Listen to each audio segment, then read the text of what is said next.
ሰላም እንዴት ናችሁ? ውድ የሊቨርፑል ደጋፊዎች ድምፅ ተከታታዮች በያላችሁበት ሰላማችሁ ይብዛ። በርካታ ስፖርታዊ መረጃዎችን ወደ እናንተ ይዘን መጥተናል። በትናንትናው ዕለት ሊቨርፑሎች የ100 ሚሊዮን ዩሮ የዝውውር ጥያቄ ለአርቢ ሌይፕዚግ አቅርበዋል። እኚህና ሌሎች ስፖርታዊ መረጃዎችን ወደ እናንተ ይዘን መጥተናል። እስከ ፕሮግራማችን መጠናቂያ ድረስ አብራችሁን ቆዩ።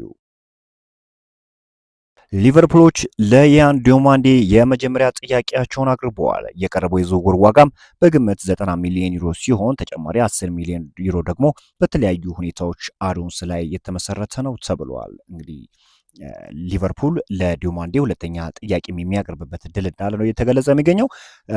የአርቢ ሌይፕዚግ እንግዲህ የ100 ሚሊዮን የዝውውር ጥያቄ ውድቅ ከተደረገ በኋላ በቅርቡ የተሻሻለ የዋጋ ጥያቄ እንደሚያቀርቡም ይጠበቃል። ክለቡ የተጫዋቹን የደሞዝና የኮንትራት ፍላጎት የሚያውቅ ሲሆን ከሌይፕዚግ ጋር ስምምነት ላይ ከተደረሰ በግል ውል ዙሪያ ምንም አይነት ችግር ይፈጥራል ብለው አይጠብቁም። ፒኤስጂ እስካሁን ድረስ ምንም አይነት የዝውውር ጥያቄም እንዳላቀረበ ነው እየተገለጸ የሚገኘው። ስለዚህ ሊቨርፑሎች ይህንን ተጫዋች በፍጥነት ለማግኘት ፍላጎት አላቸው።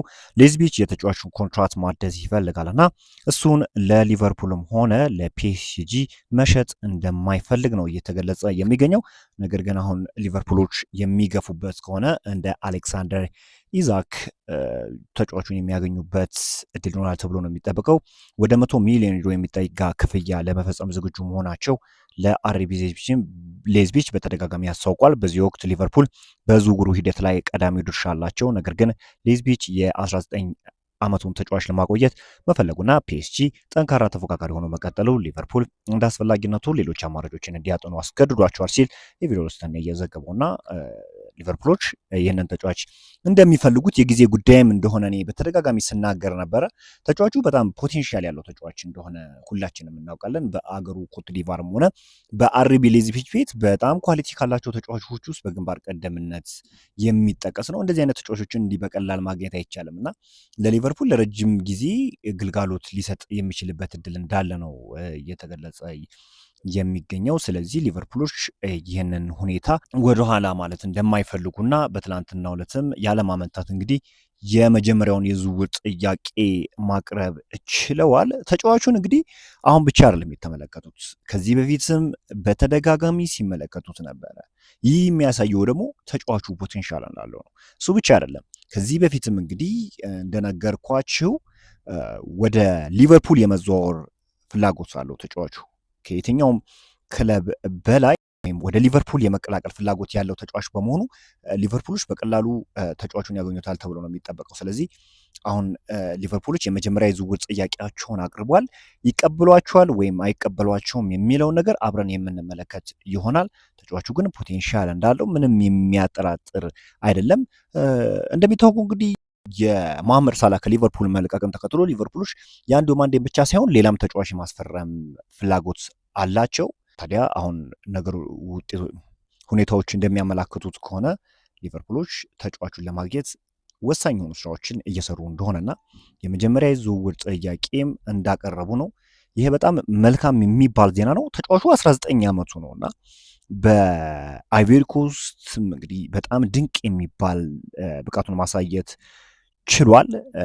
12 ጎሎችና 8 አሲስት በቡንደስሊጋው ማድረግ የቻለ ተጫዋች እንደሆነ ይታወቃል እና አሁን በጣም መልካም የሚባል ነው ለሊቨርፑል። እንዲሁ በኮት ዲቫርም በጣም ድንቅ እንቅስቃሴን እያስመለከቱ ካሉ ተጫዋቾች ውስጥ በግንባር ቀደምነት የሚጠቀሰው ተጫዋች እንደሆነ ይታወቃልና ሊቨርፑሎችም እንግዲህ ተጫዋቹን ለማግኘት የተቻላቸውን ሁሉ እንደሚያደርጉ ነው እየተገለጸ የሚገኘው።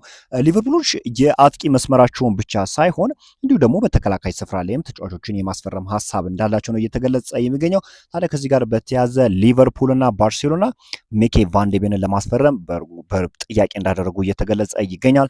የአውሮፓዎቹ ሀያላን ክለቦች ተጫዋቹን ከስፐርስ ጋር በሚያደርጉት ውይይት ላይ ያለውን አለመግባባት ለመጠቀምም ይፈልጋሉ። ምክንያቱም ከስፐርስ ጋር ጥሩ የሆነ መግባባት የለውም። ተጫዋቹ ከሊቨርፑል መልቀቅም እንደሚፈልግ ነው እየተገለጸ የሚገኘው።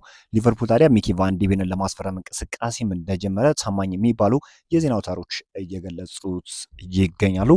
ይሄ ኔዘርላንዳዊ ተጫዋች በስፐርስ ቤት እንግዲህ ጥሩ ባልሆነው በስፐርስ እንኳን በጣም ድንቅ እንቅስቃሴ ማስመልከት የቻለ ተጫዋች ነውና አሁን ወደ ሊቨርፑል ቢመጣ ካለው የቡድን መዋቅር አንጻር በሊቨርፑል ቤት የተሻለ ነገርን ያስመለክተናል ተብሎ ነው የሚጠበቀው። ሊቨርፑል ሁለቱን ተጫዋቾች የሚያስፈርም ከሆነ አሁንም እንግዲህ በመሀል ስፍራ ላይ ሌላ ተጫዋች ያስፈርማል ተብሎ ነው የሚጠበቀው። ቢያንስ አሁን እንዲህ ማድረጉ ለሊቨርፑል በጣም መልካም ነው ማለት ነው። ምክንያቱም አንደኛ ታርጌቶችን መለየት በጣም መልካም ነው። አሁን ሊቨርፑል በተደጋጋሚ ከሌሎች ተጫዋቾች ጋር ስሙ ሲያዝ አልተመለከትንም እና አንድ ባርኮላ ነበረ። ነገር ግን አሁን ለያንዶ ማንዴ ያላቸው ፍላጎት ከሌሎች ተጫዋቾች አንጻር የላቀ መሆኑ ይታወቃል እና የመጀመሪያው ፈራሚ ይሆናል ብዬ በተደጋጋሚ ስናገር ነበር ያንዶ ማንዴ ካላቸው ፍላጎት አንጻር እና ተጫዋቹ ካለው ፍላጎት አንጻር። ሌላኛው ታዲያ ሚኪ ቫንዴቤን ነው። ሚኪ ቫንዴቤንም ከሊቨርፑል ጋር ለበርካታ ጊዜ ስሙ ሲያያዝ ነበረ። ተጫዋቹ ፖቴንሻል አለው፣ አቅም አለው፣ ፍጥነቱም የሚገርም ነው። ፕሪሚየር ሊግን የተላመደ መሆኑ ደግሞ ከምንም በላይ በቀላሉ ጥሩ የሆነ አቅሙን በሚገባ እንዲያሳይ ያደርገዋል እና ጥምረት ተጫዋችን እንዲወጣ ያደርገዋል የሚል እምነት አለኝ እና ከቨርጂል ቫንዳይክ ጋር ጥሩ የሆነ ጥምረት ይኖራቸዋል ተብሎ ነው የሚጠበቀው። የኢብራሂማ ኮናቴ እንግዲህ ከሊቨርፑል መልቀቅን ተከትሎ ሊቨርፑሎች የእሱን ሁነኛ ተተኪ ለማስፈረም ይሰራሉ ተብሎ ይጠበቃል። ታዲያ ሚኪ ቫንዴቤን ደግሞ በዝውውር ሊስታቸው ውስጥ በዋነኝነት የተካተተው ተጫዋች እንደሆነ ነው እየተገለጸ የሚገኘውና የሚኪ ቫንዴቤን እና የያንዶ ማንዴን ዝውውር እንዴት ትመለከቱታላችሁ? እንግዲህ ከሱ ባሻገርም አንድ የመሃል ስፍራ ተጫዋች ሊቨርፑሎች ለማስፈረም እንቅስቃሴ ያደርጋሉ ተብሎ ነው የሚጠበቀው። ከዚህ ባሻገር እንግዲህ የሊቨርፑል ሙሉ መርሃ ግብር ወጥቷል። ኒውካስትል ዩናይትድን ያለሜዳው ሄዶ የሚገጥምበት ጨዋታ የመጀመሪያው ጨዋታ ይሆናል። ኖቲንግሃም ፎረስትን በሜዳው፣ ኢፕስዊች ታውንን ከሜዳው ውጪ፣ ፉላምን በሜዳው እንዲሁም ደግሞ ቦርንማውዝን ከሜዳው ውጪ የሚገጥምባቸው የመጀመሪያዎቹ አምስቶቹ ጨዋታዎች ናቸው። ሊቨርፑል በቀጣይ ውድድር ዘመን የተሻለ ሆኖ እንመለከተዋለን ተብሎ ነው የሚጠበቀው በአንዲ ራዮላ ስር። ምክንያቱም አንዲ ራዮላ በሚገባ አቅማቸውን በሚገባ ፖቴንሻላቸውን ማስመልከት የቻሉ አሰልጣኝ ናቸውና በሊቨርፑል ቤት ከዛም የተሻለ ነገርን ያስመለከቱናል ተብሎ ነው የሚጠበቀው። በያንዶ ማንዴ ዝውውር ዙሪያ አዲስ መረጃ የሚወጣ ከሆነ ወዲያውኑ ወደ እናንተ መረጃውን የማጋራችሁናል። በዛሬው ዕለት እንግዲህ ሊቨርፑልን የተመለከቱ ስፖርታዊ መረጃዎች ይህን ይመስላሉ። በአዳዲስ ስፖርታዊ ዜናዎች እስክንገናኝ ድረስ መልካም ዘመን ይሁን።